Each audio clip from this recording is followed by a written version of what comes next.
Welcome to episode 166 of the Grip Strip Podcast, the draft day edition of the Grip Strip Podcast. My name is Philip Matthew. I'm your host, and my co-host, an iRacing Indy 500 champion, a computer genius, a gentleman, and a scholar. His name is Joshua Fine. What's going on, brother? Hey, doing great, Phil, as always. A lot of drafting going on at Talladega this weekend, of course, and also, of course, this Thursday night NFL draft. So certainly a lot of drafting going to be done there as well. So yeah, that's going to be a lot of the focus here coming up. But yeah, ready to get into it and try to digest what we saw at Talladega. Yeah, there was a lot that took place at Talladega, a lot of wrecking. But Kyle Busch was the beneficiary of the BFFs battling there on the last lap of the race. Darrell Walsh Jr. and Ryan Blaney. Kyle Busch wins at Talladega for the first time in 15 years. His 62nd career Cup Series victory.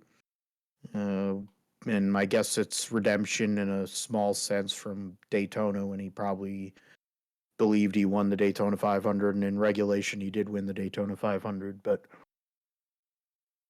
another person with two wins this year, so it doesn't look like the same amount of parity that existed last year is the case right now, though I do figure there's a bunch of guys that are probably going to add their name to the win list here as the season goes on.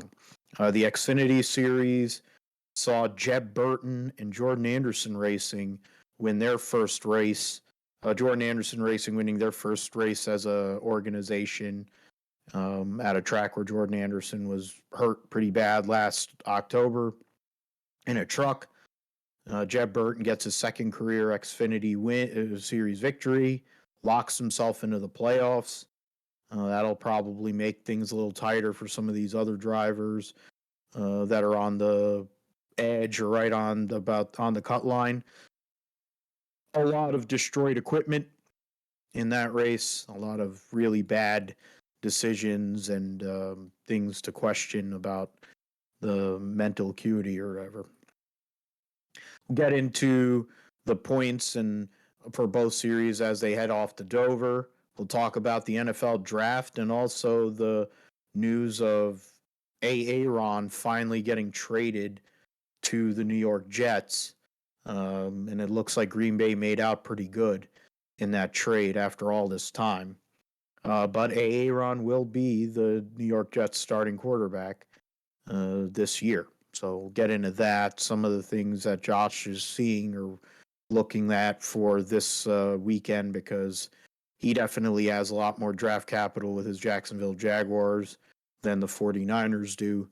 They won't be drafting till late Friday evening unless something weird goes on.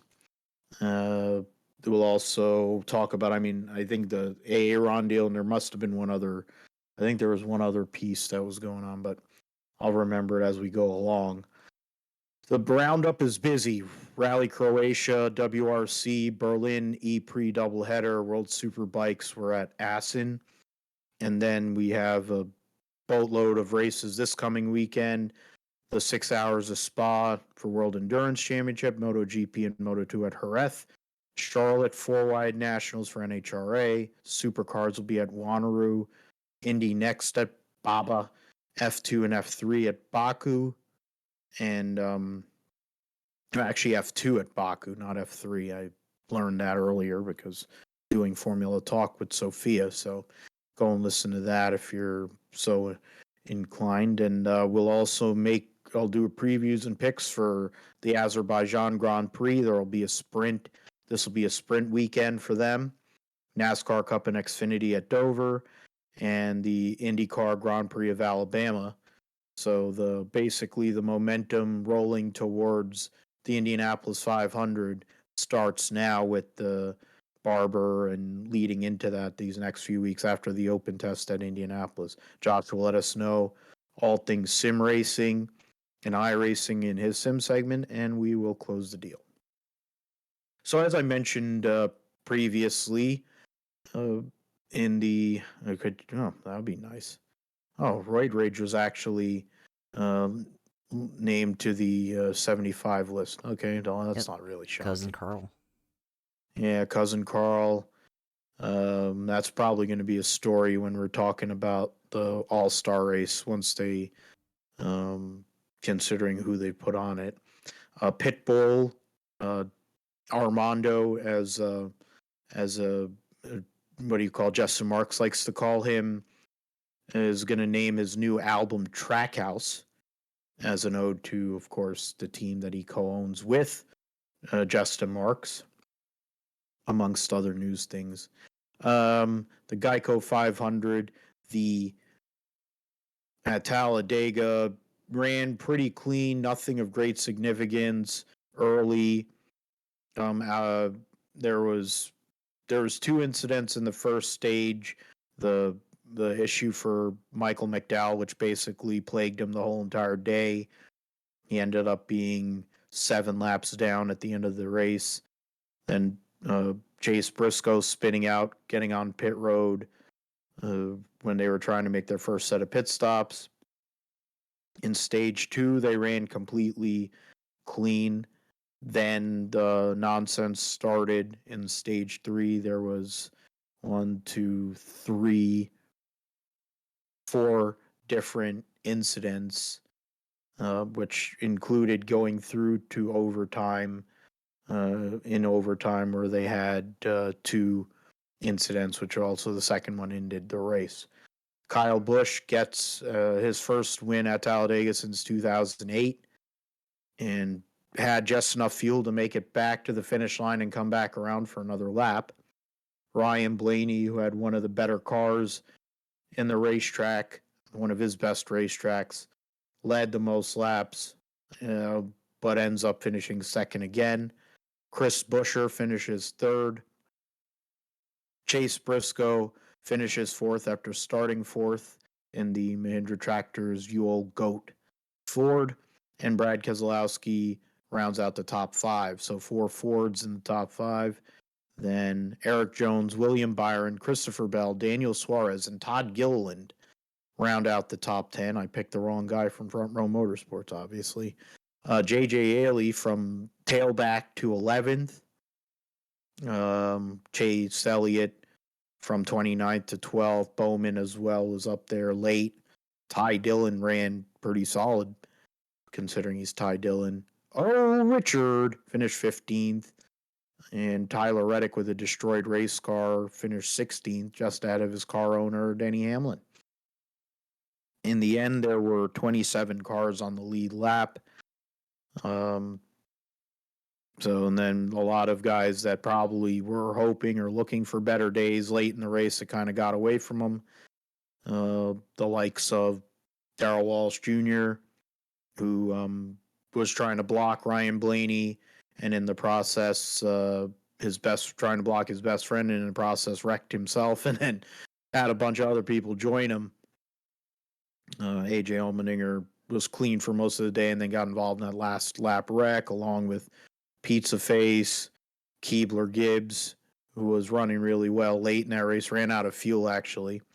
Gagson got involved in the first wreck in the overtime, I think, or no, that was he was in the first wreck in overtime. Got turned by Ross Chastain, and that took out Kyle Larson, who got absolutely slammed no lube by Ryan Preece in the passenger door. Real bad lick.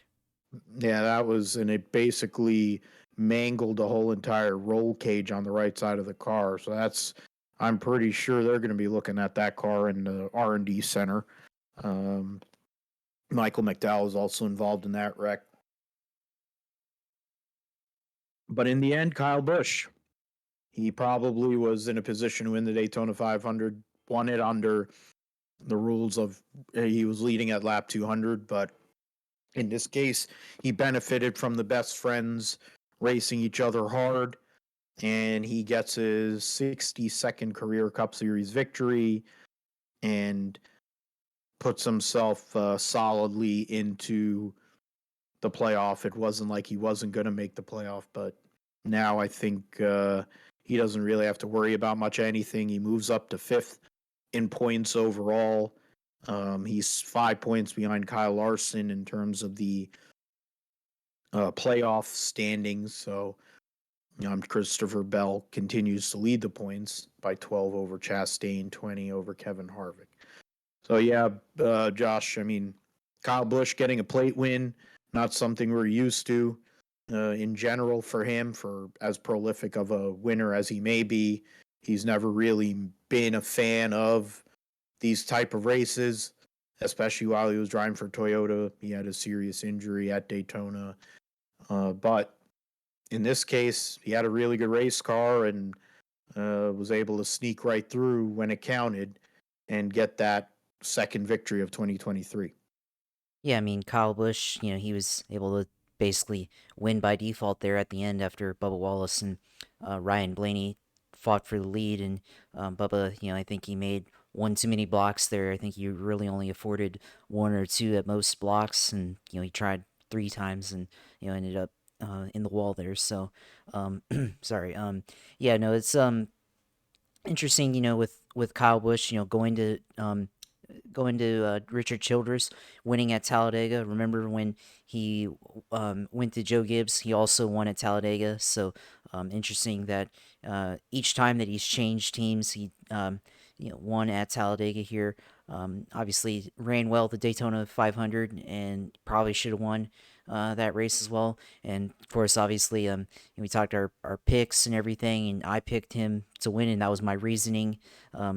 Based on how he was at the end of the Daytona 500, and really there, I mean, it wasn't looking good until about 5 laps to go. I thought because in the middle of the race he was up towards the lead and thought he might stay there, but then was kind of mired back in the bottom half of the top 10 in the bottom lane with no real room to go until the last couple of laps that they had a caution there. So with at lap 185 with a couple of laps to go there, having a caution. Yeah, just really really interesting, like how that ended up playing out. Obviously he kind of sent Kyle Larson there in the jam up after Noah Gragson and Ross Chastain got into it, so that netted him a couple of spots there, obviously, and afforded the opportunity. And then of course made the decision to not pit. They're really close on fuel, and they made the decision to stay out, or what he did, and stay on track, keep the track position rather than coming in for gas. And obviously that ended up being the right move there with how the last lap played out. So yeah, I mean, the race itself, I mean, for the most part, until basically the very end, it was fairly clean. No real incidents that occurred. Obviously, you saw your guy Chase Briscoe, the algo pick, spun out on pit road. Tyler Reddick also spun out on pit road as well during that set of green flag stops. So definitely some interesting things happening there with those two incidents trying to get onto pit road. But yeah, I mean, mostly clean. A lot of aggressive racing. You saw, especially towards the end of the stages, even in the middle portions of it, guys were fighting for position. Like you saw a lot of bump drafting up front to try to push a guy into the lead. So that's definitely kind of what we come to expect here at Talladega. Obviously, with this style of racing of this new car, obviously races very differently from on the super speedways compared to the old car.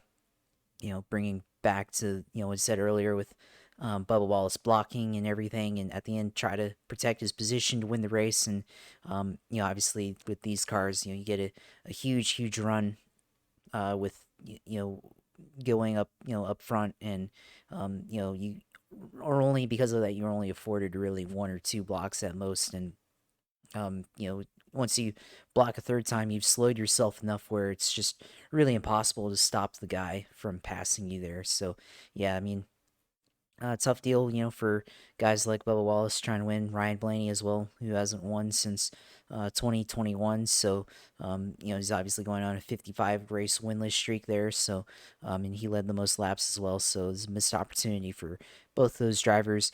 Um, Kyle Larson, of course, and we'll probably talk about it in a minute, but obviously the roll cage was breached there, so the drivers area, I guess they have found a bug in the system, if you will, which obviously a bad thing like that to happen, but obviously now they found an opportunity to improve safety wise there, so they'll investigate and figure out where to make all the necessary changes there. So, yeah, I mean it's typical Talladega racing.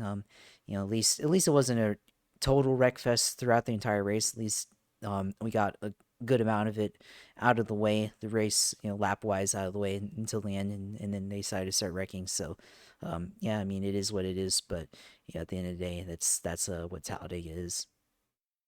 I mean, most of the race was processional, two lines.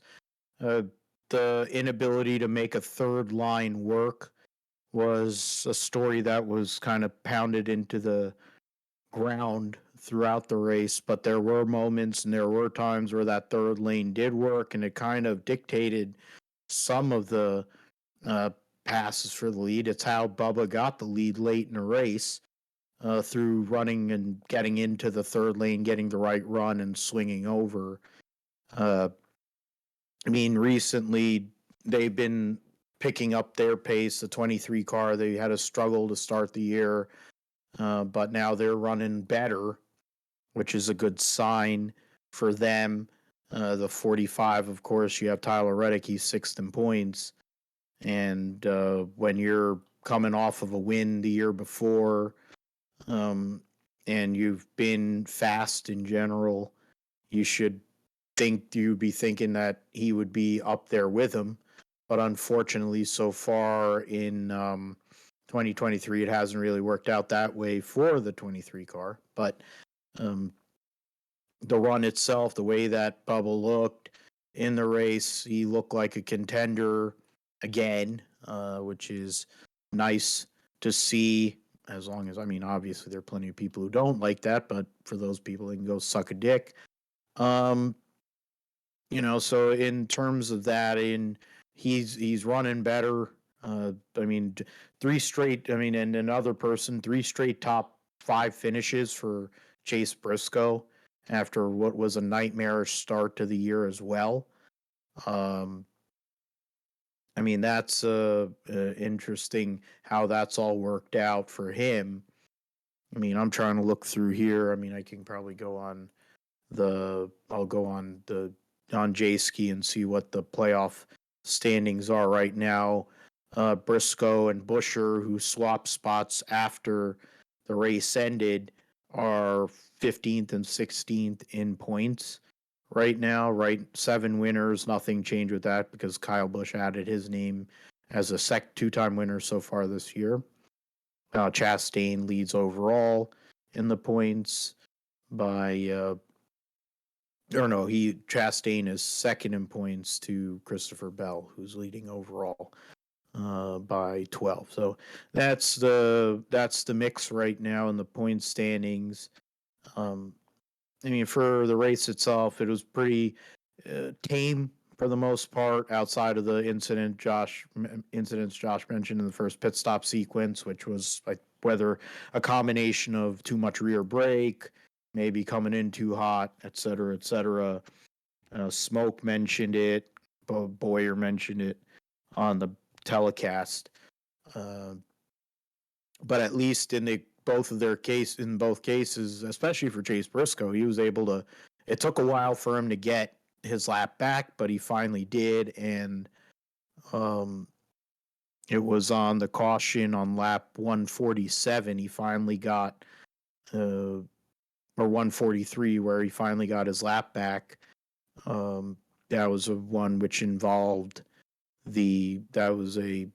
I'm trying to think of who triggered that particular incident. I think it was Zane Smith and Austin Dillon. And then Harrison Burton triggered the thing, but then the 38 and the 3 were knocked out. The 42 was able to get through. The 62 sustained damage and lost time, but was able to get their lap back in the final next last yellow of the race. And then from there, Briscoe went from the 30s up to his eventual position of fourth at the end. It was a day where, I think for Stewart-Haas and the Fords, there was a lot of consternation with the Ford camp, with Brad Keselowski and the drafting and all that. But the Stewart-Haas cars were fast, all of them, but none of them really had a lot. They really didn't have a lot to show for it. Penske cars also were fast, and of course Blaney left to wonder yet again in another race, while Logano went a lap down because of a speeding penalty, got it back, then got destroyed. And then Cindric, who they showed the longest winless streak since after winning on a restrictor plate track, and of course his one win is the Daytona 500 last year. He ran pretty well, but nothing to show for it. Keebler Gibbs also. Both rookie drivers in the class this year have had not much to write home about. Keebler's been better by default, but both of them are running up front late in the race in an opportunity scenario where if they win, they get into the playoffs. Instead, they weren't able to. Both of them end up destroyed. But something to look at as they go back to Atlanta later this year and Daytona to end the regular season. Mention the points. Right now, Bell leads overall by 12, and 20 over Kevin Harvick. Then, as it stands, 3 two-time winners: Larson, Busch, Byron. Then you have the one race winners: Bell, Reddick, Logano, and Stenhouse. Ross Chastain, Kevin Harvick, Martin Truex make up your top 10. Blaney, Bowman, Hamlin, Keselowski, Briscoe, and Buescher round out your 16. As it's Buescher's 11 points ahead of Daniel Suarez, and is that 27 points ahead of Cindric, McDowell, who a lot of people picked, including me, in terms of some of the pools or some of the fantasy games, basically being out of it 3 laps into a 500-mile race at Talladega. That had to be a freaking nightmare for him in the 34 car in general. He lost some ground now. He is 129 points out overall, but he is 38 points out of the cutoff and 41 points out of the cutoff is Keebler Gibbs in 20th. So let's move on to the Xfinity Series at Talladega, which definitely there was a lot of action in that one. A lot of destruction in that race. And so that's something we'll get into. The Ag Pro 300 saw Jeb Burton get his second career win in the series and first for Jordan Anderson Racing. Won a stage in the process too. So great job by him. Justin Allgaier won the first stage, and then stuff happened to him. A lot of wrecked vehicles. I'm trying to go through this list. There's 19 cars running at the end of the race. So half the field was eliminated by the end or near the end of this race. Jeb Burton with the win over Sheldon Creed, Parker Kligerman from tailback, Cole Custer, Brennan Poole driving for JD Motorsports finished 5th, Cesar Baccarella, of course, driving for himself, Alpha Prime finishes 6th. The Algo pick, Parker Retzlaff. I guess you can say that you picked the right team. And Retzlaff actually was up there. He qualified well. and led laps, but we just picked the wrong driver from Jordan Anderson Racing. But a good Yeah. performance for that organization to get 2 cars in the top 10. Gray Galding with a top 10 finish for SS Greenlight. Joey Gase, a rare top 10 finish for him. And then Josh Williams finished 10th. Some of the other people that stood out, there was a lot of parity in this race. I think, what is it? Brett Moffitt led the most laps in 20 at 20, and then you had Sieg with 18, Jeb Burton 17, Hemrick with 15, and Austin Hill, who started on pole with 14 laps led, and by far had the fastest race car. Once pit stop sequences happened and he lost some track position, he was still able to kind of get back up there. But I think he was biding his time, but time ran out for him. And in the end, it's probably better for the show that he got wrecked, because if he wins another race, it's probably going to become really boring, this Xfinity series. So Jeb Burton gets the win. Creed still looking for that elusive first Xfinity victory. Some guys that you definitely wouldn't see in the top 10 or top 15 or 20 for that matter, just by lasting till the end, was what this race was about. I mean, you can't take anything away from the guys who just basically ran tailback and tried to stay out of everything, because when you see how many cars, half the field was destroyed, Josh, in the end, that was probably the right strategy, and will be the same strategy, I would think, for the men and women who drive in the trucks and Xfinity. And to be fair, And I think Cup. in the Cup Series, it did work too, to a point. No, yeah, I mean, yeah, I think running in the back, I mean, it probably won't win you the race, right? But if you want to get out of there and survive with a clean car and just net a potential top 10 or top 15 finish, I mean, go right ahead.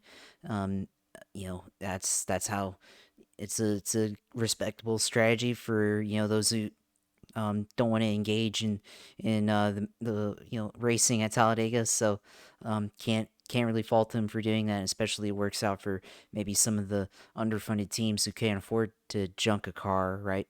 So that's how it goes sometimes. But yeah, I mean this race I think was probably just as aggressive, if not more aggressive, than the uh, more than the cup race, in my opinion. I think obviously the cup race went back and didn't do anything until the end, right? But this one, there was a lot of stuff that happened throughout the race, and I mean, you saw, especially like towards the end of the stages. I mean, like I said in the cup race, but especially in this race, like you could tell people were making moves, and it was more aggressive than the cup race, I think, because cup race, is just two lines shifting back and forth mostly, but this one, guys were changing lanes, like going, you know, to the whichever one had the best run, taking whichever run that they could get. You saw Josh Berry making moves throughout, the end of stage two there. Jeb Burton made a lot of aggressive moves. Especially Austin Hill, who, of course, his win streak on super speedway racing ended at this race, and he was aggressive throughout his time up there in the lead. Chandler Smith had some moments. Ryan Sieg was up there. So there's a lot of guys that were up there fighting for the lead. Ryan Truex led laps as well. So yeah, there's definitely a lot of moves that that happened in this race. Of course, a lot of accidents as well that happened in this race. And you saw Blaine Perkins get upside down, and the car fell apart, obviously, which is interesting because you saw a tire flying through the air.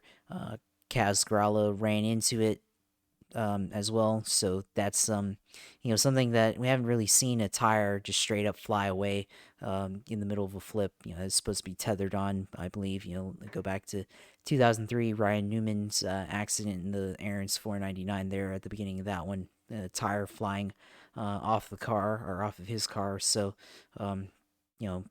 maybe something that they want to look at. But otherwise, the car did its job. But of course, the other part of that accident, the 66 Dexter Stacy spinning out and hitting the entrance, where the safety crews are kind of lined up on the other side, so kind of hit where the wall kind of sticks out at the end right there on the back stretch. So really tough impact there. Kind of similar in a way to Jeff Gordon's crash many years ago in Las Vegas, but of course driver's door impact there. So we saw, I think, maybe another crash or two that had an impact like that. So definitely something to look out for these guys next time. I mean, it's a pretty aggressive event, where drivers, especially in this series, trying to make a name for themselves. Hemrick, who seems like hasn't really had very many opportunities to win really in his career, and made a wrong move by blocking and doing his best Tony Stewart there from 2012, and taking himself out and going on his lid there. So that's how Talladega is in the Xfinity series, and definitely a lot of things that happened in this race. Of course, the junior motorsports cars, they performed. They all got taken out in one accident towards the end, and then Sam Mayer was already in a crash as well. So just Brandon Jones was also in a crash as well. So just a lot that happened there, and they didn't throw away the race like they did last time, but still ended up with a bad result there. So I mean, just shows you how, especially in this series, how Talladega can be a a dumpster fire in terms of burning away money. Obviously, they burn away a lot of money by competing in this event.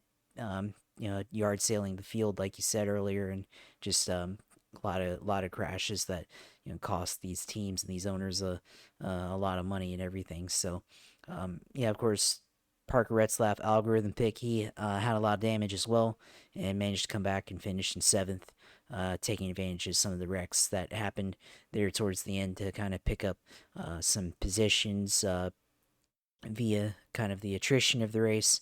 Cole Custer was up there as well. Thought maybe Parker Kligerman or Sheldon Creed could have challenged Jeb Burton there, but they really couldn't stay hooked up together, and Jeb Burton just had enough momentum to stay in front of them throughout the entirety of that last lap. So I mean, this typical typical Talladega racing, but this one definitely had its wildest moment, just like in the Cup Series the next day. So typical Talladega Xfinity racing for sure. Yeah, and it's kind of a combination of, lack of experience or lack of judgment. But, they race 6 races a year at these type of tracks, and this is what brings these people out to go and watch. You want to go and see lots of destruction. So I guess they got what they wanted. Tony famously had a nice little presser in the garage area talking about how they needed to keep on wrecking, and I think the ideas he had in that particular rant years ago probably would still work today and might be better than what they have as a current product. So we'll see about that. But we'll change gears here actually on the day where we're able to renew fantasy football teams or fantasy football league. I was able to bring back the FallBrawl League for yet another year.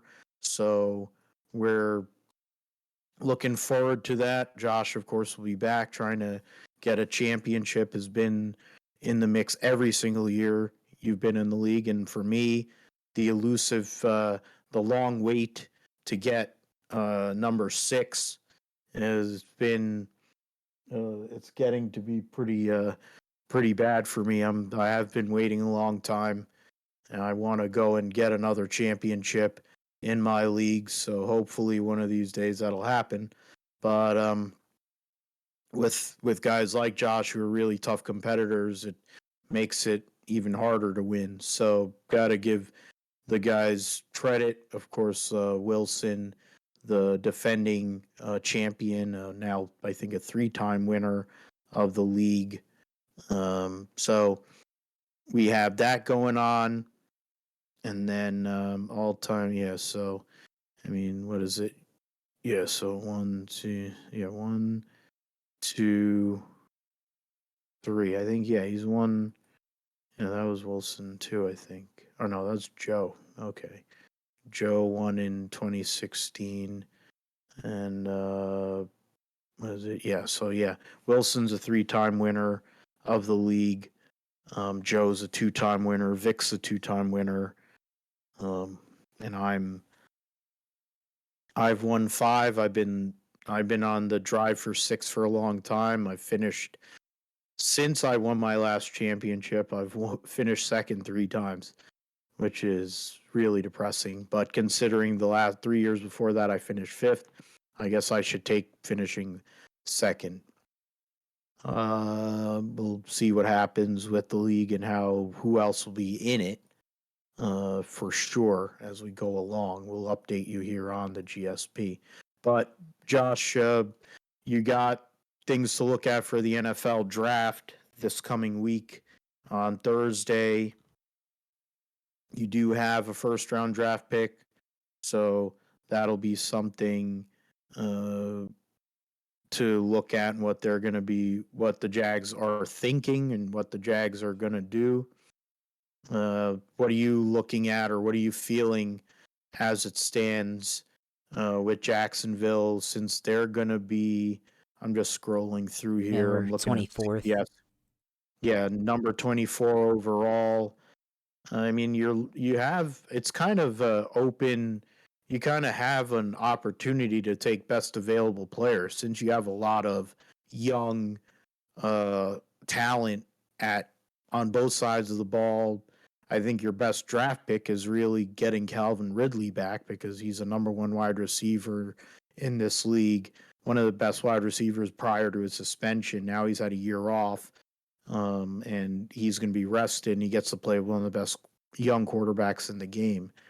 I think that would be better than any other draft pick you make this year. But picking at 24, what are you looking at, or what do you feel like are needs to be addressed by your Jaguars to continue domination in the AFC South? Well, I mean, this draft is going to be really important. One, because it's the follow up to their playoff run this past season. Two, the previous times they made the playoffs, 2017, 2007, they followed those up with some, either a bad draft or okay draft where they failed to improve accordingly. Uh, According to their needs. So this one is important for them to be able to build upon what they did this past season. And obviously, free agency, yeah, they added Calvin Ridley, which is a huge get there on offense. But defensively, and some other pieces on offense, of course, offensive line, defensive line, lost talent in Arden Key and Jawan Taylor. So those are two important players that they had on the roster last year that are not here anymore, and they're gonna have to either look to replace them or promote from within there. So from that perspective, it's pretty important to get a good draft, especially free agency. They weren't really able to make any significant moves on that end. So for that, I mean, defensively, I think probably the biggest need that they have is either defensive end or cornerback, and probably I think cornerback in the first round at least, probably where they're gonna go.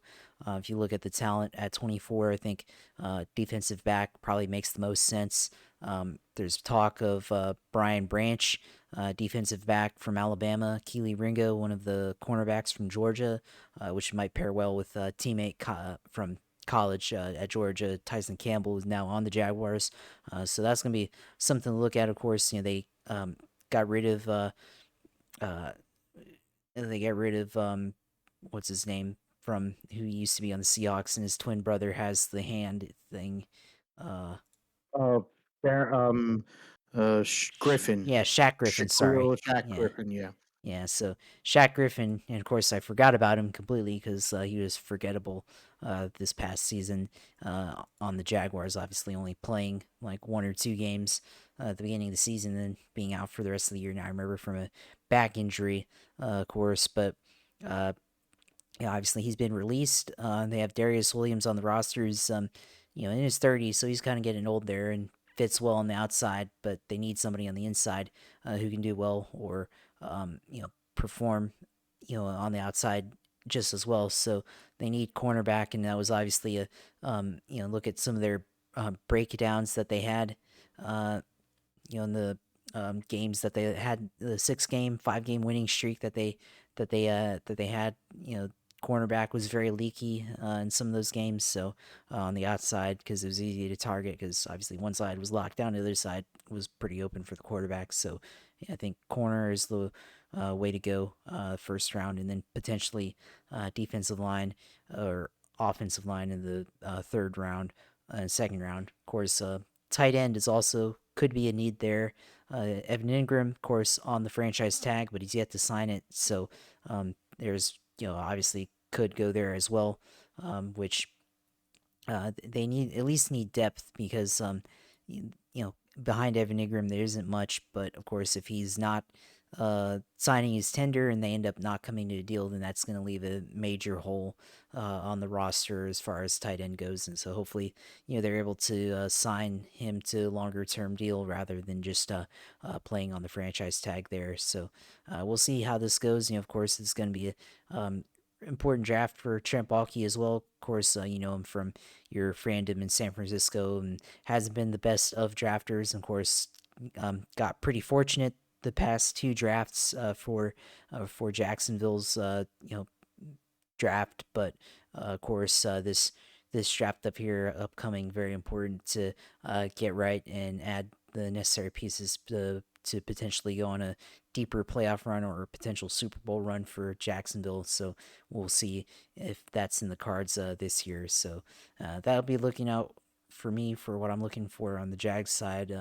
As a Gators fan, being an alumni of University of Florida, really looking at where Anthony Richardson is going to go. Obviously, he's been a lot of talk of which team would pick him up in the draft, and where his potential fit would be, and if he's even viable long term as a quarterback in the NFL with his playing style and his athleticism, and not really sure yet where he would go.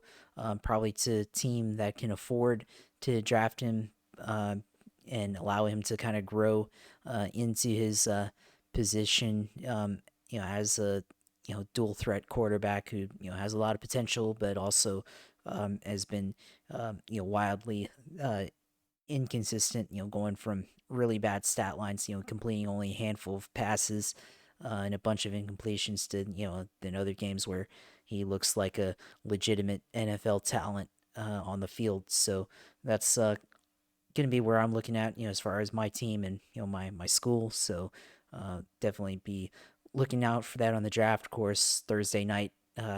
Jags are not picking first, which kind of a good thing. Kind of glad that they're not picking first again, because obviously it means the previous season was very successful, which it was. So bit of different feeling picking in the mid round, but at least won't have to be so worried to turn it on at 8 o'clock or whenever it turns on to tune into the Jags pick, and can just kind of chill until probably about, I'm gonna predict probably 9:30 or 10 p.m. is when they'll have their pick in at 24. So just have to tune in a little bit later for whenever they pick, and we'll see maybe if they'll make any trades back or trades up. We'll see, but should be interesting on Thursday night, especially with some of these quarterbacks that are coming out and everything, and especially with all the available talent that's in this draft. Yeah, one of the teams that you probably would want to tune in early for is the Indianapolis Colts. Chris Ballard having with one of the greatest press conferences in recent memory, with how honest he was with this whole draft process, and they're in the market for a quarterback. It sounds like the Houston Texans are not going to take a quarterback at 2 overall as of Monday, the 24th. We'll talk about it on May 1st, Monday, May 1st, after I'm done with my Pro-Am with the pros at the PBA Players Championship at Carolier. So I'll be kind of hyped up about that. And we'll see if Houston actually was putting up a smoke screen this whole entire time and decide to go get the quarterback, or if they're going to go and try to find the powerhouse defensive end for D'Amico Ryans, the new head coach, a la trying to follow in the footsteps of getting Nick Bosa when he was a part of the 49ers, the coaching staff with Mr. Clean as the defensive coordinator. So we'll see if they do that with Will Anderson or that Texas Tech guy, Tyree Wilson. The 49ers don't pick until pick 99, so they won't be picking until in the middle of Friday night, unless some things change. A lot of things, depth positions to go and make sure they solidify offensive line, defensive line. Well, you say, how the heck can you go and why do you need to go and do that? Well, it's the 49ers. You always want to give yourself extra depth on the interior, and that's where they built this team. They need to just keep on building. Some of these guys, you see how many guys left in free agency. So getting these depth players, they could go and step in year 2 and maybe make some contributions through special teams and other areas in year 1. Offensive line, though, I think is a big one, being the right side of the offensive line, especially McGlinchey leaving for a ridiculous contract, which I think is a net positive anyways because he sucks at pass protection. So I think they're going to have some adjustments there on the right side. You also have to look at the center position. And at some point, you're going to have to replace Trent Williams, who is the best offensive lineman in the game and one of the best offensive linemen ever. But so that's something to look at. Cornerback, secondary has been a point of contention for many years with the 49ers. So they'll emphasize that area. You'll probably see them go and look at linebacker. They do have great linebacker duo in Warner and why am I spazzing out now? Greenlaw, Warner and Greenlaw, but then they have other that you need to add to that. Offense, trying to find tight ends, fullbacks, George Kittle, Kyle Juszczyk. If something, God forbid something goes down, they need to have depth to replace those key players. I'm pretty certain that it's Kyle Shanahan, so he'll go and draft yet another running back because that's just what the Shanahan family does. They just draft running backs in the late rounds. Quarterback is more or less set, even though we don't really know who's going to be starting. A wide receiver might be in play because they're going to have to make a big decision in regards to Brandon Ayuk and giving him a contract and then paying Debo what they're paying him, amongst others. So we'll see what they do. The Niners do have draft capital in days 2 and 3 to go make some moves and get some good players that could help in what they're hoping to be a run to the Super Bowl in Las Vegas this coming February or next February. Just going through the draft stuff over here, just out of curiosity on NFL Network, but we'll definitely give you an update next week on the Grip Strip podcast to see how our teams did after the annual NFL selection meeting. The roundup, we're going to go and try something new here for the sake of interest in keeping the show tighter. Sebastian Ogier, yeah. So Sebastian Ogier is still in the lead of the points, but he is tied now with the winner of Rally Croatia, Efren Evans, the Toyota driver, gets the victory. It's a tarmac rally, so a big deal for him to go and get that. Efren Evans goes and ties up the point standings. He wins the rally by 27 seconds over Ott Tanak and 58.6 over Esa-Pekka Lappi. So all three manufacturers were represented in the top three. Sebastian Ogier finished fifth behind defending world champion Kalle Rovanperä. Toyota's made up four of the top six places. The Ford of Pierre-Louis Loubet finished seventh. Issues for some of the other cars in the Rally 1 category.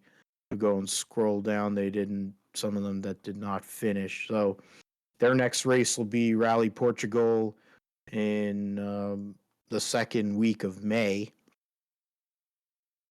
The next race we'll go and look at is the Formula E Berlin E-Prix, and that was saw some different names, different people getting up there in the front. Let me go and bring this up because I've got too many tabs open. That might help. I'll bring that up over here. All right. So the winner, there's the race calendar. Let's go back. Berlin. The results on the Saturday round of the Berlin E-Prix sees Mitch Evans get the win over his teammate Sam Bird, Jaguar 1-2, and the Maserati of Maximilian Gunther finished third. Sebastian Buemi started on pole, finished fourth in front of his teammate Nick Cassidy. Points leader Pascal Wehrlein came from 15th to finish 6th. And then you got Andre Lauderer got the fastest lap, his Porsche teammate, who finished 8th. In round 8, saw Nick Cassidy get the victory over Jake Dennis and Jean-Eric Verne. Mitch Evans, Antonio Felix da Costa round out the top 5. Maximilian Gunther got the fastest lap in the race, Wehrlein 7th. The pole sitter was Robin Freins for Apt Cupra, which is a big deal for them, the way their season has been, but nothing to show for it, finishing in 17th place. We'll get into the standings briefly. Wehrlein leads now by 4 points over Nick Cassidy. Verne is 19 points back. Jake Dennis 20 points back. Evans is 20 points behind Nick Cassidy. So the battle now for the World Championship is getting a little closer. It's a 2-horse race right now, but it's tightening up a bit. So that's good news for the series as they move to their Monaco. Yeah, it is Monaco here in a couple of weeks' time before they take another break. The World Superbikes were at Assen this past weekend, one of the great motorcycle circuits in the world. So Alvaro Bautista goes and gets both wins on the Sunday race, both the Super Pole race and race 2. In the Super Pole race, he wins over Johnny Ray and Toprak Raskat-Lioku.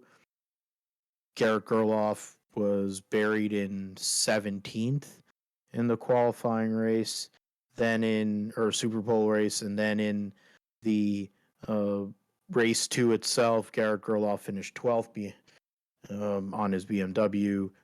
Bautista, Raskat-Lioku, and Andrea Locatelli were the top 3. Going through just to check the Johnny Ray was not classified, so unfortunate. Big loss of points there for him. Michael Vandermark broke his leg, so that's in the second race. So that's pretty bad. Unfortunate for the teammate of I don't know if he's with Loris Baz's teammate. I think he is Loris Baz's teammate.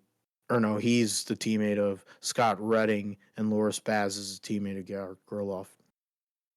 In race 1, just to go back, Bautista got the victory on Saturday over Johnny Ray and Toprak Raskadlioku. Garrett Gerloff finishing 12th again. Didn't have a great time qualifying in general. The points, as we go on right now, Alvaro Bautista is, what is it, fifth, 56 points ahead of Toprak Raskadlioku and 70 over Locatelli. Axel Bassani is in 4th, and Johnny Ray is over 100 points behind in 5th. Big gap that he's going to have to close now, just 3 rounds into the championship. So that's brutal. Garrett Gerloff is in 15th in points, 7 points behind Philip Otilli, whatever, and Iker Lackawanna. He's 10 points behind him. Pretty close to where he could go and make up a few spots if he can have a decent round, and maybe get back into the top 10. And we'll look at that as we go along. Their next race will be in a couple weeks' time at Barcelona. So that'll be their situation. Can Alvaro Bautista continue the domination in his quest to repeat as World Superbike champion? We will see. 6 hours of Spa for the World Endurance Championship. One difference that will be going on there in the World Endurance Championship this coming weekend is we're going to see a second Cadillac in the race. So both Cadillacs from Ganassi Racing will be racing in the 6 hours of Spa as a preview of what they'll be doing at the 24 Hours of Le Mans. Points leaders, of course, the Toyota of Buemi, Hartley, and Hirakawa, Luban and Philip Hansen in LMP2, and then Ben Keating, Nicky Kasberg, and Verone in LMGTM. Northwest AMR Harder Racing, because Paul Dalla retired from racing yesterday or a couple days ago. Interesting to see and hear, but look at that paint scheme. That's pretty badass for Peugeot. Maybe it'll make our cargo last longer. I'm going to get into the Total Energy 6 hours of Spa, the final race prior to the 24 Hours of Le Mans. The participants, as I mentioned, the 2 which has been in the series so far, but now the number 3, which will be Sebastian Bourdais, Renger van de Zande, the 2 drivers in IMSA, and Jack Aiken will be joining them in the number 3 car. And then you have all the other usual drivers there. You have in Hyper, so I don't know why overall. I don't know why I changed that. I was looking at I don't know what happened there. Whatever. Just have to go back there. I guess my hope to go and keep this tight just went to hell. So we'll have those drivers, the Porsches, the Toyotas. Then we'll get in the LMP2s, basically the same field as we've seen so far. United Autosport leading in the number 22 car. There'll be a difference, as I mentioned, with Paul Dalla retiring. There will be a different Aston Martin. Also, forgot that the hypercar Hertz Team Joda will be running their Porsche 963 for the first time with Antonio Felix da Costa, Will Stevens, and Ye Yafei. So that'll be interesting. Their first run with the 963, which here over the last few weeks has started to find some success. One at Long Beach in the IMSA category, in the IMSA series. And then trying to go through. There's the two Peugeots, the Protons. The Northwest AMR team is going to be the Harder Racing with Ian James, Mancinelli, and Alex Riberos. And then you have the Glickenhaus hypercar, and et cetera, et cetera.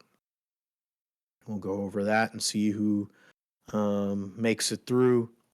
The 6 hours probably will be another Toyota win, but stranger things have happened. Maybe Ferrari can show up. They had a good run at the last race. MotoGP will be at Jerez. MotoGP Moto2. The points as of right now, leading into this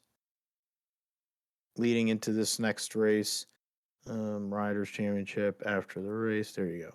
Marco Bezzecchi leads by 11 over Pecco Bagnaia. Alex Rins, after winning the U.S. Grand Prix, is 17 points behind in third. Maverick Vinales and Johan Zarco are your top five. And then in Moto 2, Tony Arbolino leads by 7 over Pedro Acosta, 20 over Aaron Canet. Felipe Salic and Alonso Lopez round out the top 5 in that category.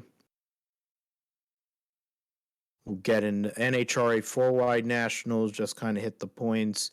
Matt Hagan, of course, leading the funny car points. Has had a great start to the season. Antron Brown won at Vegas in 4-wide a couple weeks ago. I mentioned Matt Hagan winning. Forrest Wilkerson, Chad Green made that final. Dallas Glenn continues to show his strength this year.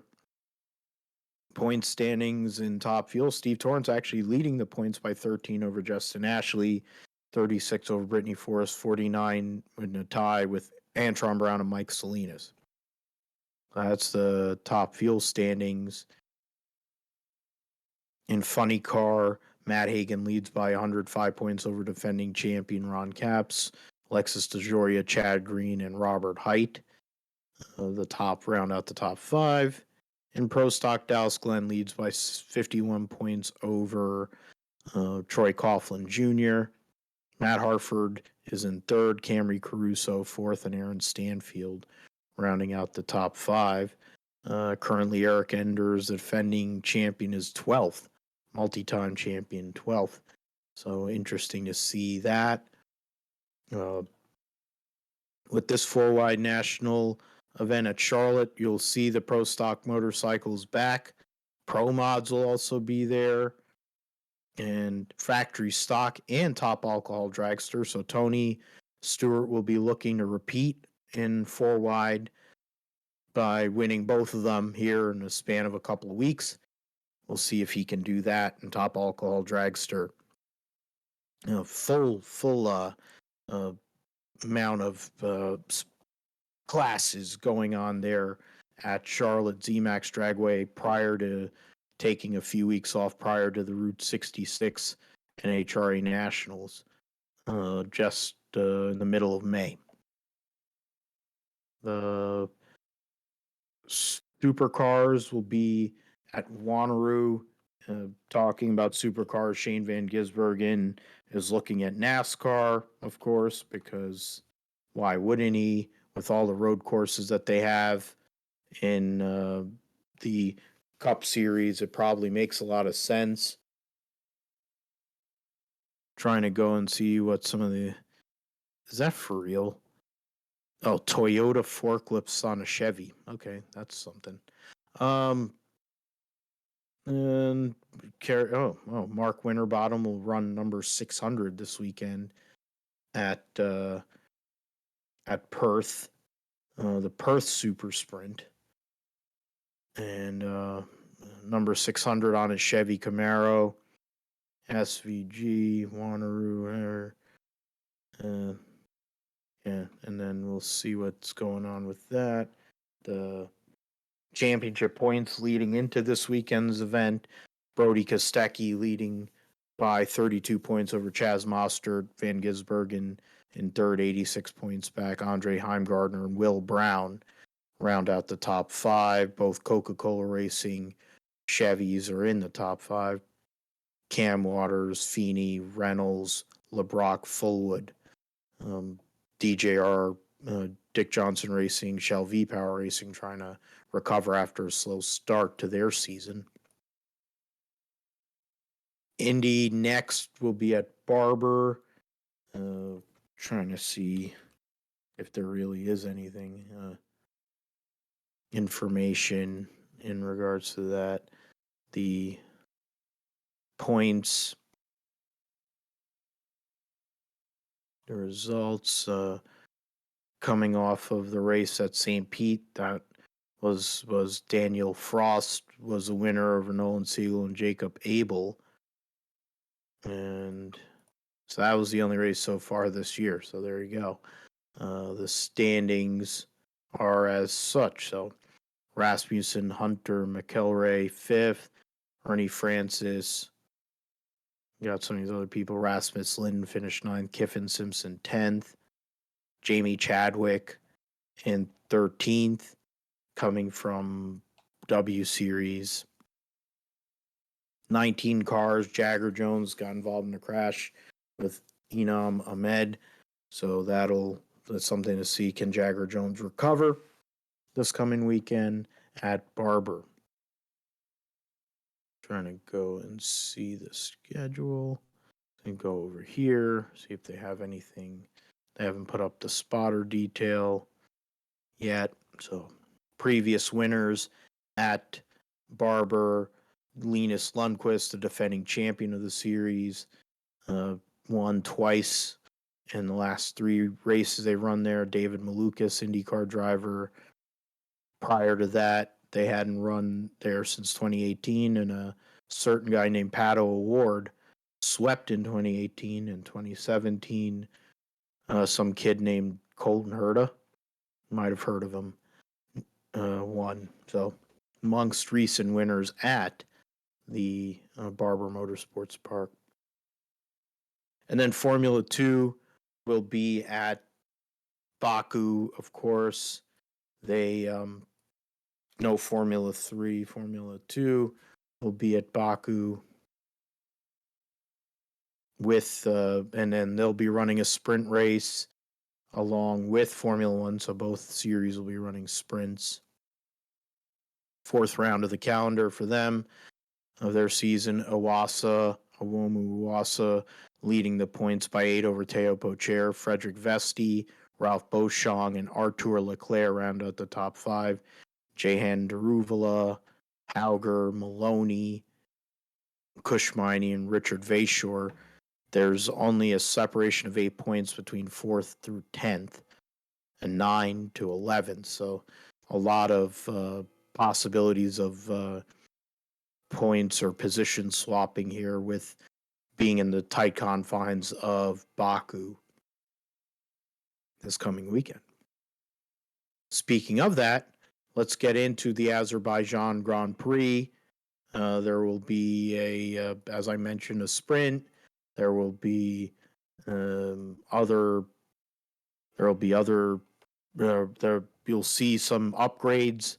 The first real upgrades this season will be on the cars, but I have a hard time believing that much will change in regards to the results.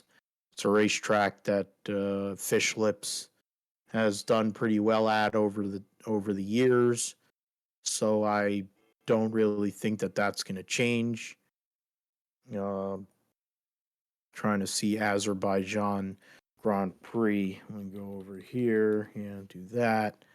Formula One, Azerbaijan. Try to go through that. They've raced there 6 times. Red Bull and Mercedes are equal with 3 wins apiece. So interesting. Active drivers right now, the best average finish. I mean, they say Vettel's active, he's not. Sergio Perez actually has the best average finish at 5th. Lewis Hamilton's just behind him. Lando Norris, Valtteri Bottas, and Charles Leclerc. Lewis Hamilton has 5 top 5s and 6 starts at Baku, and the next closest person is Sergio Perez with 4. They both have 5 top 10s there at the street circuit. Max Verstappen, average start of 4.8, average finish of 10.8, coming off of winning last year. 2 top 5s, 3 top 10s, and 6 starts at that circuit.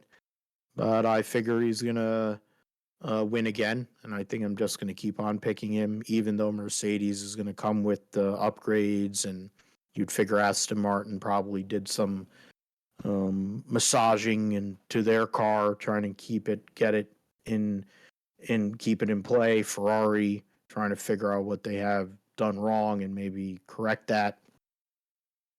So we'll see what goes on with that. I figure Verstappen wins. I would say that I do feel like Mercedes will finish on the podium. I'll say Lewis finishes 2nd and Fernando Alonso finishes 3rd. Those are my choices for Baku. How about you, Josh? Well, I mean, you said, Max Verstappen has been pretty successful at, at this circuit, but, on the other hand, he's only had one victory here at this, race. And, I mean, he's had a couple of incidents that played out wrongly for him. Go back to 2018 when he and Dan Ricciardo got into it going into the first turn at this race, and 2021 when he had the lead and had a blowout on the leading the race and lost because of that, and it was pretty high speed accident and everything. So of course last year won, and maybe we should probably lean more on that history from last year because of this new race car. But I feel like this circuit in general really just brings out the volatility, I guess, because of how tight the corners are at Baku in some areas, and because of just how long the racetrack is, on the main straight and whatnot. So a lot can happen in this race is really what I'm trying to say. And I think I just think that maybe there's a chance that Verstappen doesn't win this race, but I'm still going to go Red Bull here, and I'm going to say that Sergio Perez picks up his 2nd victory at the Baku City Circuit here. So I'm going to go a little bit different just because why not? I'm going to say that, things are going to be crazy here, and that maybe Verstappen actually doesn't win here this weekend. But podium wise, I'll say that Alonso gets a 2nd, and then Verstappen I'll say 3rd. So we'll go a little bit different here, but just to go with it. But yeah, I mean it's gonna be interesting, with the upgrades. Obviously you mentioned Alpine. I mean, they've been 3 races. They've had a really good start to the season. Mercedes, I mean, they've had some upgrades, but is it enough for them to really be a true threat? To finish or even challenge Red Bull? And surprisingly, the Alonso and or not Alpine, but why did I say Alpine? I'm confusing himself with last year, but with um uh, with Aston Aston Martin. Martin. Yeah, I'm so sorry. I'm looking at the We're good. chassis, and they all you have Alpine, Aston Martin, and McLaren, and Williams, and I don't know, but no, that's fine. Yeah, Aston Martin, of course. Who Alonso? I mean, surprisingly, they've been doing well so far this year, and Mercedes just don't know if they have enough to compete, consistently with them, and obviously Ferrari. They're not expecting their uh, upgrades until Miami, so a couple of weeks away. So not sure how competitive they can be here this weekend. So it'll be interesting to see what happens at this track. And of course, you got some guys in the back. Could obviously McLaren got their first victory this past weekend at Talladega with Kyle Busch. Oh wait, wrong McLaren. But of course, they have a interesting opportunity here with Lando and Oscar Piastri. They could get a potential uh, points finish here this weekend. Could Williams can they get steal a good points finish, or something could happen like that. But yeah, this is looking at the results from previous years. We've seen things happen. You've seen Lewis Hamilton have the lead, off of a coming to a final lap restart, 1 lap shootout, and spin out into turn one. So even the best have their mistakes here at this Azerbaijan Grand Prix. So it could be interesting, and yeah, looking forward to seeing how it plays out. Definitely a lot of opportunity for carnage, for red flags, for things that can alter strategies. A lot of speed, but then there's a lot of tight confines as well that make up this Baku City circuit. So, not really. I mean, I give you credit for going with Checo. He is considered these days a street course master. So, it may not be it's not out of the realm of possibility. He did benefit from fish lips blowing out his right rear tire a couple of years ago.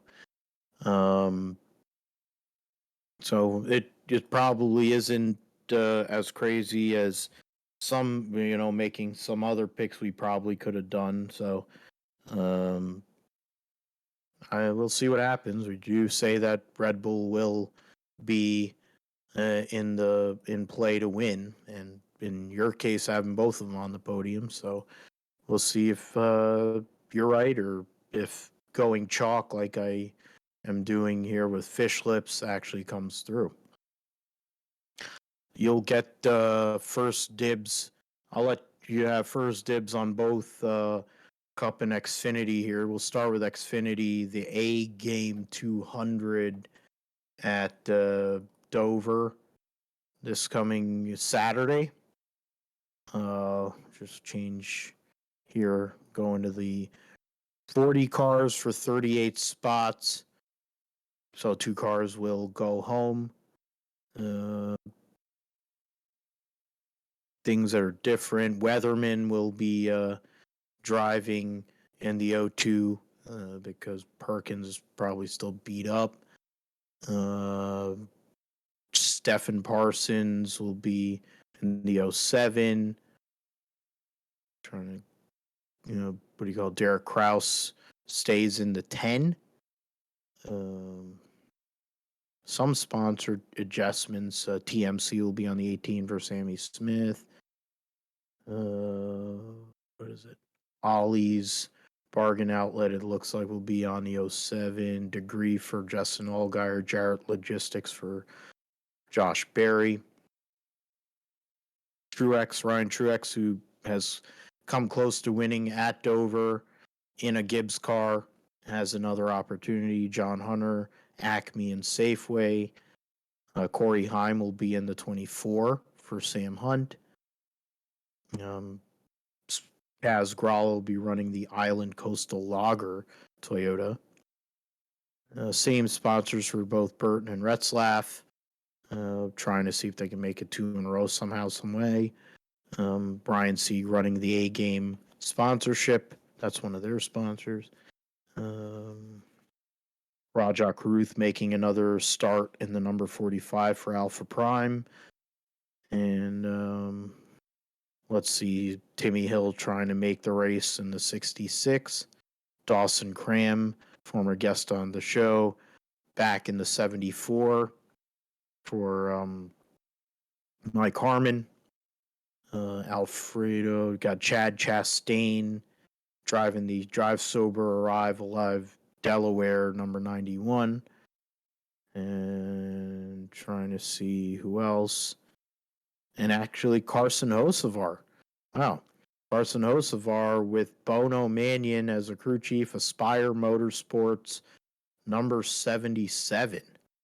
Interesting addition to the grid here. Possible. Probably going to have a decent vehicle. Hocevar is one of the more controversial figures in the truck series, coming off of a win at Texas a few weeks ago, trying to make Xfinity debut at Dover. Have to qualify on speed, of course. So if rain or any type of issues come up, which in the Northeast, as long as there's a race in the NASCAR race, it always seems to have a problem. But, you know, it's no different than any other number of places with NASCAR these days.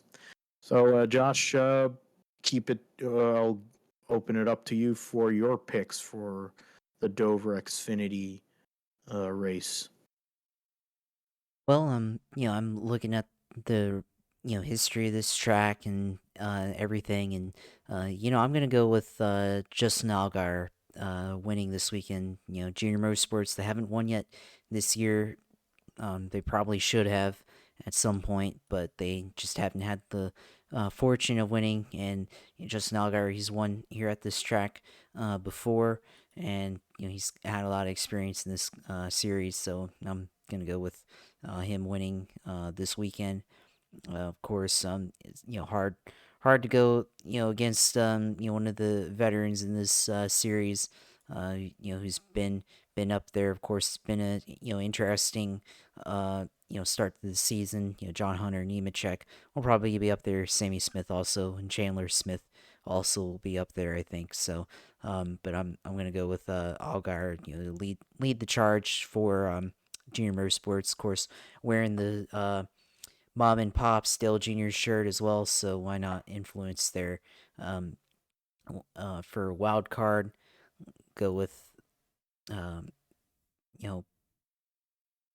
gonna go wild card here with it's tough to pick, but I'll go with Rajah Caruth here this weekend. See how he does here in the Dover, which is pretty rough racetrack, very high speed.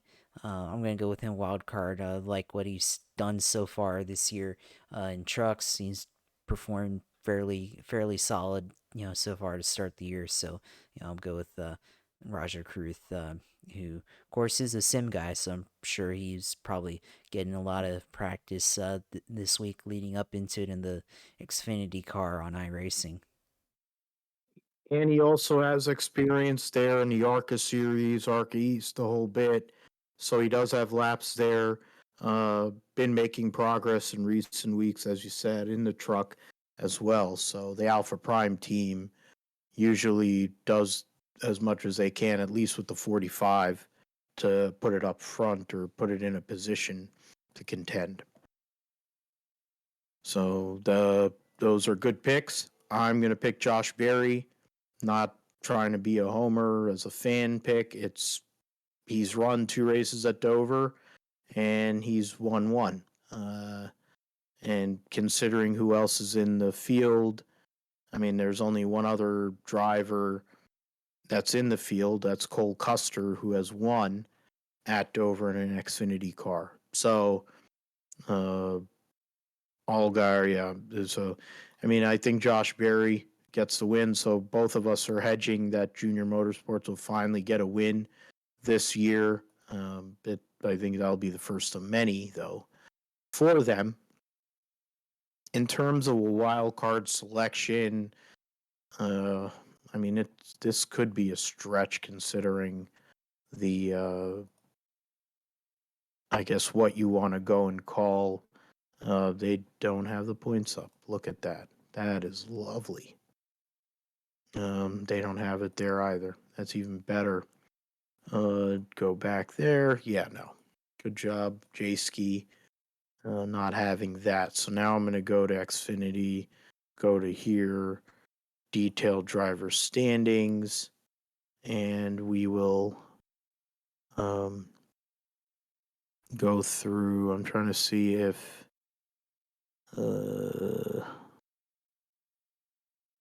where's his name? Where is he? Ryan Truex is actually 21st in points.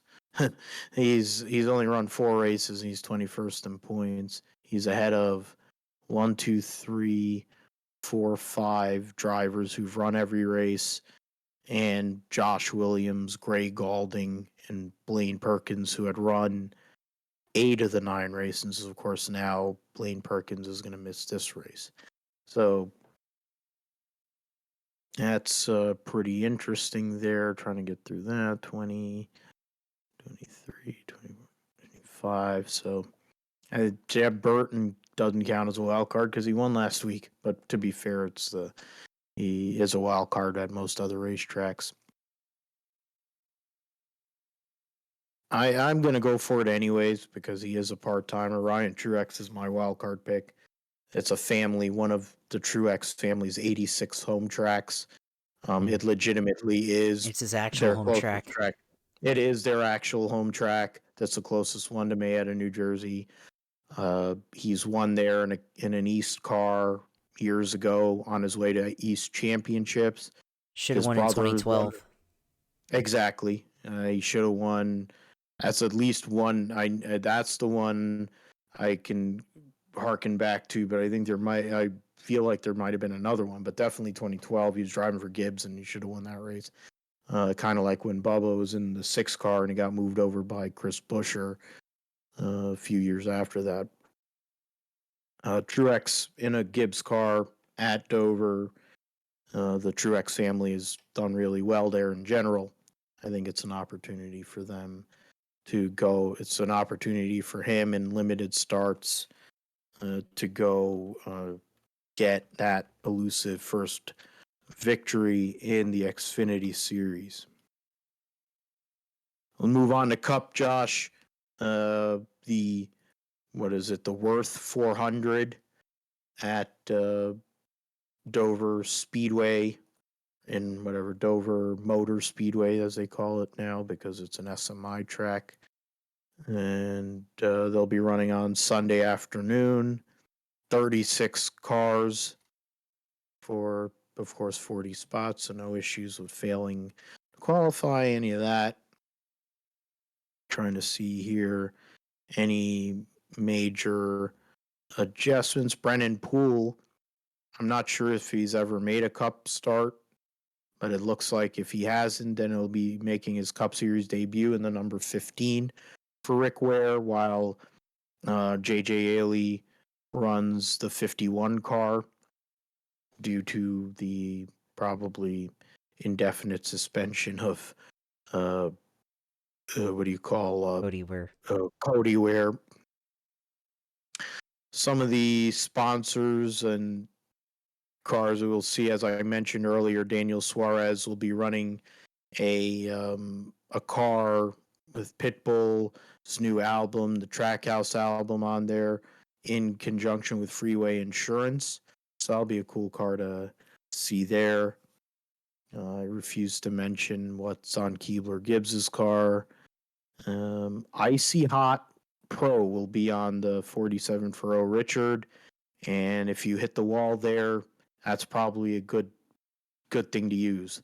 Tyler Reddick will be running the Ronald McDonald House car, and the regular, no, they don't have any sponsors at Legacy Motor Club, meaning the 43 will be on Allegiant colors, and Noah Gagson in the Sunseeker Resort. Brian Priest running Mohawk Northeast, Todd Gillen Speedy Cash, Michael McDowell A&W Root Beer. But of course, that's a thing for Bob Jenkins owns those restaurants, has a bunch of franchises. Raptor back on the 24 for Byron, McDonald's on the 23 for Bubba Wallace, Harrison Burton running the Dex Imaging colors, Christopher Bell with Ream. Let's see, Wabash will be on the 12. I would think that after last week, they probably would have had Worth on again since it's a sponsors race. FedEx back on the 11 car. I say that since there was a while where he was running that that prescription pill. Lenovo will be on the 8 for Kyle Busch. Fraternal Order of Eagles on the 7 for Corey LaJoy. Wyndham Rewards for Brad Keselowski. Hunt Brothers Pizza and Realtree for Kevin Harvick. In his last start at Dover, which will be his 800th first start of his career, get bioethanol on the 3 for Dylan. Menard's Great Stuff for Cindric, and Jockey for Ross Chastain. At Dover, when you look at this, I mean, over the years, I mentioned, of course, Truex, but you look at some of these other guys, Kyle Larson really does well at Dover. Chase Elliott has won there multiple times, and he needs that win. And there's a lot of guys I would think would be in the mix at Dover here this weekend. But what say you in regards to the Cup Series race this coming weekend, Josh? Yeah, I mean, this race, I mean, it's hard to predict over. Of course, there isn't really any track like it, on the series right now. Maybe could call it Bristol on steroids a little bit, even though, it's a little bit longer than Bristol, but nothing really like it. Hendrick has been, very dominant the last couple of years. They won in 2021, and then last year, Alex Bowman, Chase Elliott.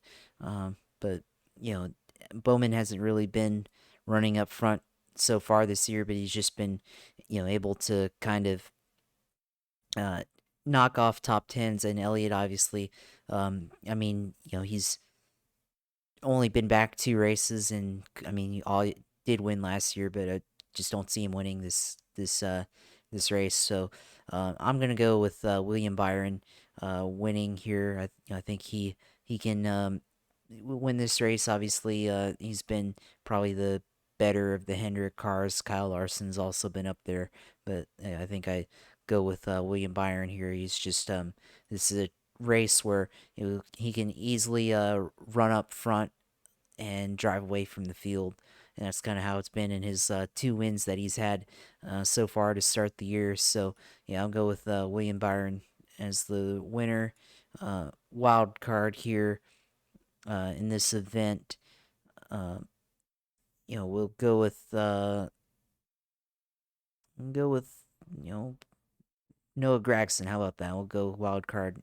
After the race that he had this past weekend, of course, pretty bad accident at Talladega and everything, but could lead into something in this race, and it's been an interesting year for Legacy Motor Club, and definitely could have better results later on this year. So maybe Noah Gregson can get something done here at this racetrack this weekend. So we'll see what happens, but it should be interesting. With concrete surface, the first time we're running on a surface like that this year, and definitely with a lot of the elevation changes that you get on a lap to lap basis at Dover, should be a challenge, especially with with the next gen car and the rear diffuser, and surviving the bumps in the concrete and mayhem that occurs at Dover. Solid picks there. Going out there definitely on a wild card with Gagson for sure. But yeah, I would say that picking a Hendrick car is not a bad idea. I was compelled to pick Kyle Larson because he has, based on the last 10 races uh, at Dover, he has the best average finish. His starting position is also ridiculous, just under fourth.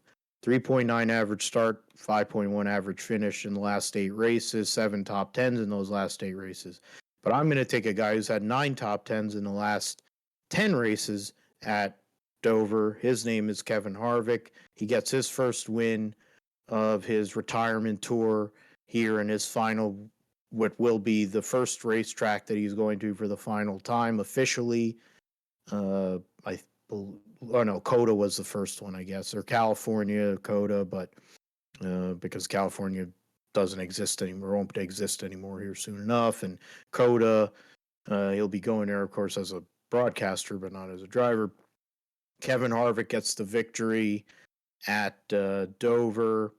It's his kind of racetrack. It's a place where you have to kind of save equipment, but you have to push at times, being able to handle the traffic, et cetera, et cetera. My wild card selection, it's curious. I mean, do I go full? That's kind of that's intriguing actually. It's kind of an option there. You know what? I go Daniel Suarez. It's right on the edge. He literally is on the second half of the full-time drivers. There's 32 guys who've made every race start so far this year. He's 17th in points. Daniel Suarez is my wild card pick. He has 5 top 10s and his last 10 starts there with 1 top 5 finish. Famously, wrecked his now owner in an Xfinity race a few years ago. On his way to victory for Joe Gibbs Racing, he did wreck Justin Marks, who was driving the 42 for Ganassi at that time during that race. So interesting how that all comes full circle if he goes and wins his first Cup oval race by chance this coming weekend at Dover Motor Speedway. So yeah, those are my Harvick to win, Suarez wild card selection. So then that leaves us with the IndyCars. The IndyCar Grand Prix of Alabama at Baba Motorsports Park. The usual suspects, 28 cars, 27 cars, will be running this weekend. I should go and take that. We'll go over here then. Save myself the trouble. Get into the standing, the IndyCar in over years. Trying to get that over there. So I'm going to go and get that in there. We'll also go and give you the point standings. There's also the 100 Days to Indy documentary series that's coming out this week, so that'll be something to look at for sure. I'm looking forward to it. Hopefully, figure out some way to see it. I won't be able to see it live, but when they debut it. But I'm hoping to see it and keep up with it as they run it out towards the Indianapolis 500. Marcus Ericsson retook the points lead after the last race at Long Beach, 15 points ahead of Pato O'Ward. Alex Palou third, Newgarden fourth, Kyle Kirkwood, coming off of his first career victory, is in fifth. Scott Dixon, Grosjean, Herta, Power, and McLaughlin round out the top 10. What is it we got over here? Yeah, so 27 drivers who have run all three or won the first three races of the season. So that's, and not really surprising who the back three are, to be honest.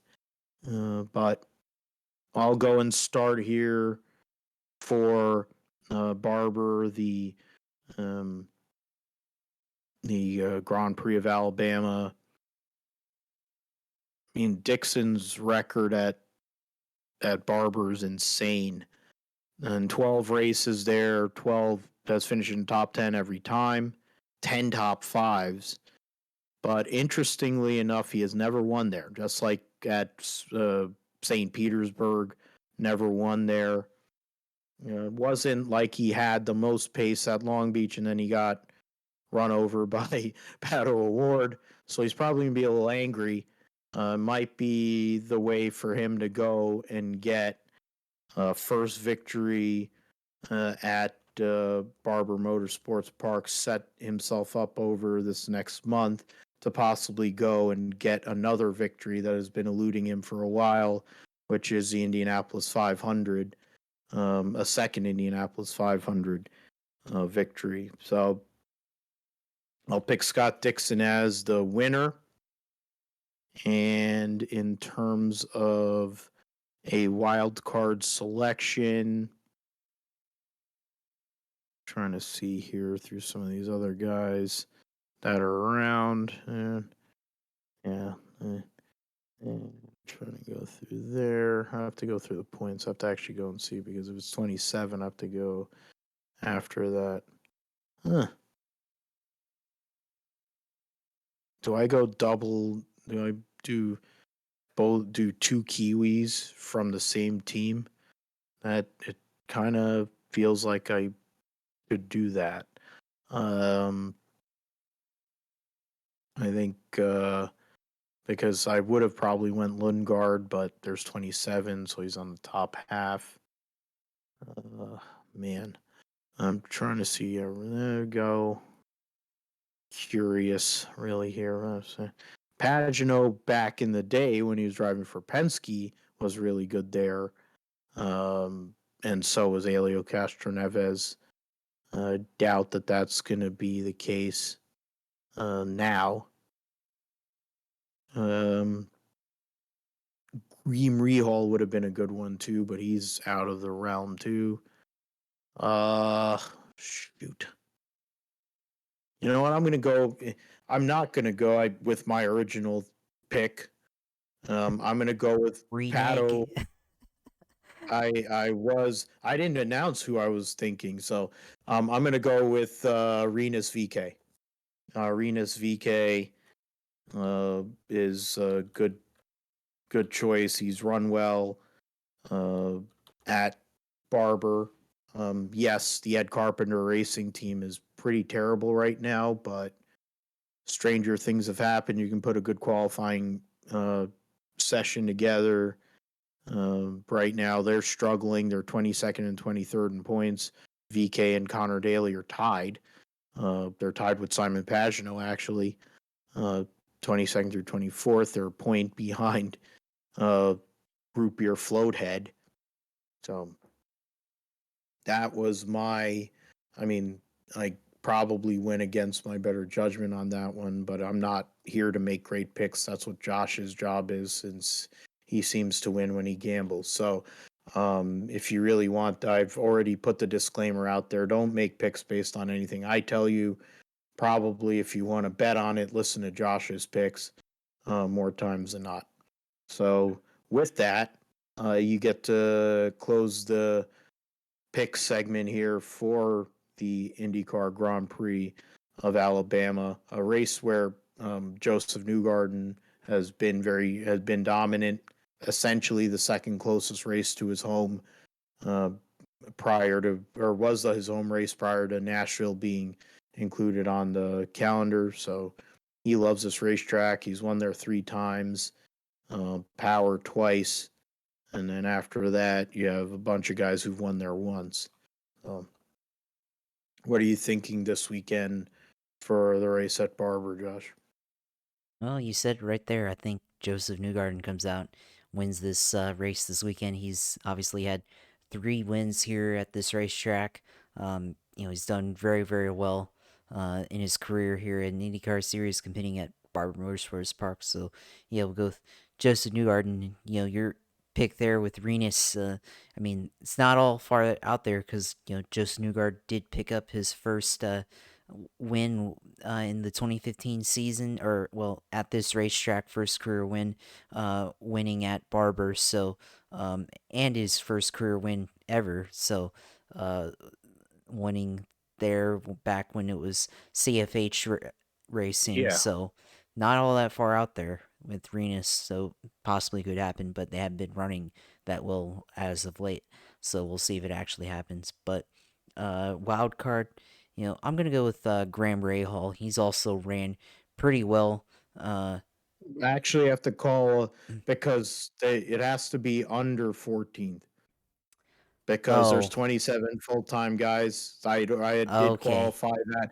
Graham Rahal is a great pick. If we were Graham Rahal and Christian Lundgaard would both be good choices, but because they're on the top half of the points based on the full-timers, um, unfortunately, they do not play into this. Uh, in this Well, case, good call. Good call there. Uh, well, I was also thinking about Lundgaard too, but he's right on that line. So, yeah.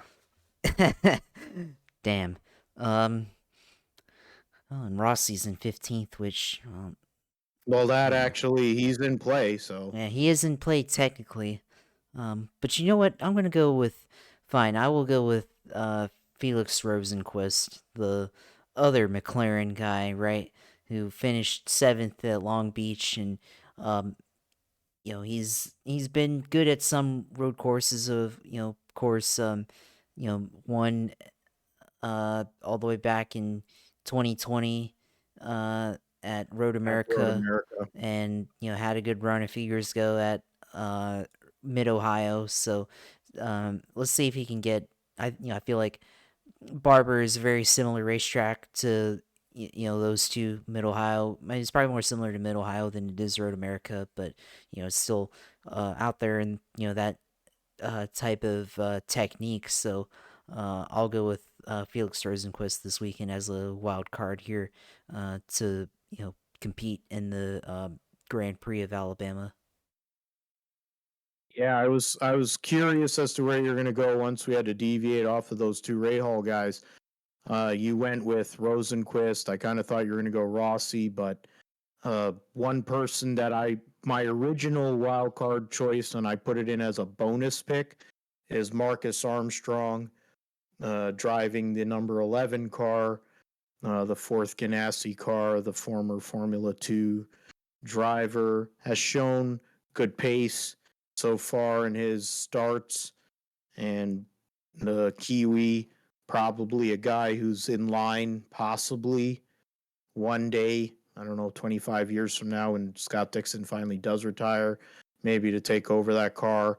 But Marcus Armstrong might be in play for the 10 car for all we know next year because, of course, Alex Palou is not going to be there. So Marcus Armstrong, somebody to look at, I think, is a very good option this weekend at Barber. Of course, you have to put qualifying together. It's very hard to pass at Barber, and if you can qualify well, you can kind of dictate how things go, unless the untimely caution or the danger zone happens to you. We'll see how all those choices come off next week on the GSP. But until then, we'll leave it up to the racing gods and whatever they want to see fit. Josh, more time talk about all things iRacing and gaming in the sim segment. Yeah, of course. And this past week, obviously in Cup and Xfinity side, it was Talladega. This past week, and that's kind of what I did the last couple of days. Last night, of course, late night ran and actually streamed, so it's on there. But ran fixed series, both Xfinity and the Cup series and the next gen car. Finished well the Cup race I ran last night.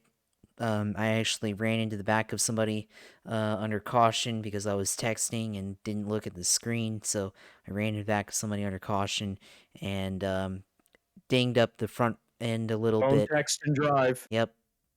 Well, I thought I could get away with it under caution, and especially at Talladega where you're not really doing anything but under caution. But yeah, it got me there, and dinged it a little bit, and maybe it would have been okay, but I felt like I needed to pit, and I thought the rules in the I guess in the Cup Series are if the pits are closed and you pit on a closed pit that you just have to go to the back of the field because I think that's the rule in the 87 series, the 87 cars. I think that's the rule there, and I think in Indy cars that's the rule there. So two of the series I compete in a bunch, that's the rule, and I guess Cup is maybe a little bit different because when I did that, they're like, "Oh, they're gonna hold you for a while," and they gave me a 40-second penalty that I had to serve under green. So I took myself out there and made a mistake. So um, maybe a rare mistake by me because I actually don't really compete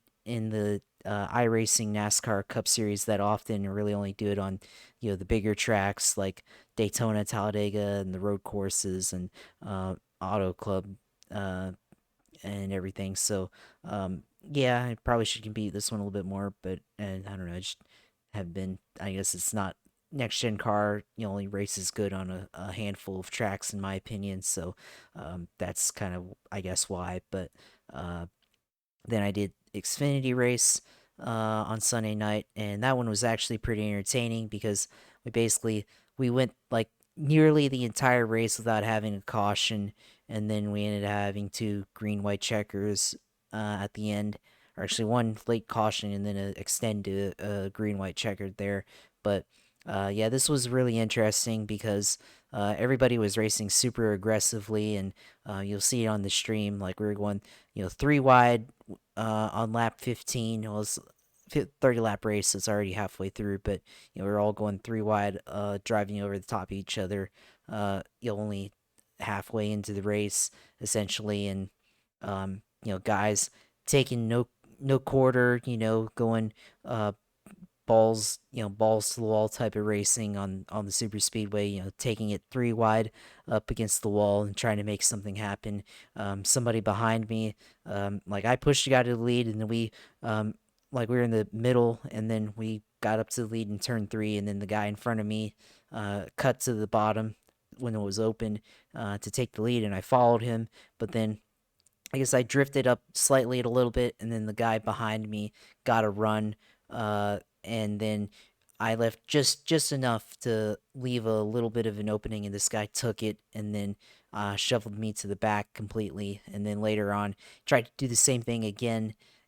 Uh, Actually, I did it a couple times again, and then later on, like he tried to do it again and going into the tri-oval, and I blocked him, and then we both went onto the apron, and it was not having it there because I felt like we're in line, stay in line, and let's try to make something happen instead of trying to play it every man for himself, and so I gave him a block, and then I think next or well going into turn one, I guess since I had slowed myself and everything, he was able to get back around me on the outside, and I kind of drifted up into the wall, well, not into the wall, but kind of you know slowly kind of drifted up towards him and everything, and thought about maybe like squeezing him there into the wall, but I didn't do it. So yeah, sometimes I get that was getting a little annoying there, and everything. So yeah, that's definitely not like me, I guess, but it was a little bit annoying with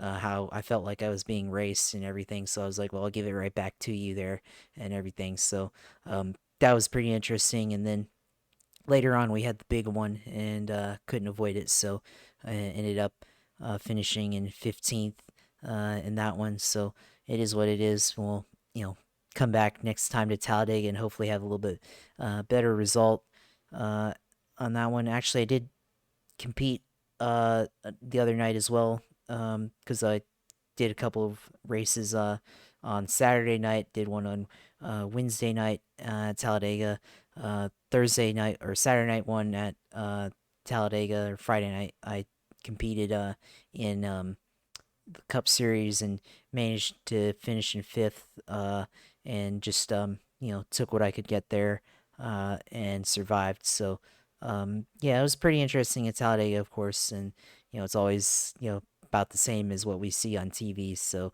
um, I think it's getting harder to predict which one's which and everything. Are they imitating iRacing in real life, or is it iRacing imitating real life? Pick your poison there. So yeah, that's pretty much what I did this week on iRacing. Mostly just Talladega stuff, and then this week we'll try and do some other stuff. Of course, Arca Car at Homestead, so might try that one out. Of course, Homestead is one of my favorite tracks to race on, so we'll try to do that one there. Uh, you know, Oval Series. Let's see where else. We got the Dallara Dash at Phoenix Raceway, which should be interesting there. Of course, Cup Series and Xfinity Series this week at Dover Motor Speedway. You got let's see, you got the open wheel. So yeah, the Indy cars are at Pocono. Gen 4 is also at Dover. So matching with the Cup Series, you got the 87 cars at Nashville Super Speedway, which should be pretty interesting. Nashville is obviously another concrete track, but it's pretty tough, rough track compared to the other concrete tracks on the circuits, and really have to drive around on that track and everything. So it should be interesting. And you got the Cars Late Model Tour, Martinsville, so that should be pretty close quarter racing there on the short track in Virginia. So plenty of stuff on the oval side. On the road course racing side, you've got Formula V at Lime Rock Park.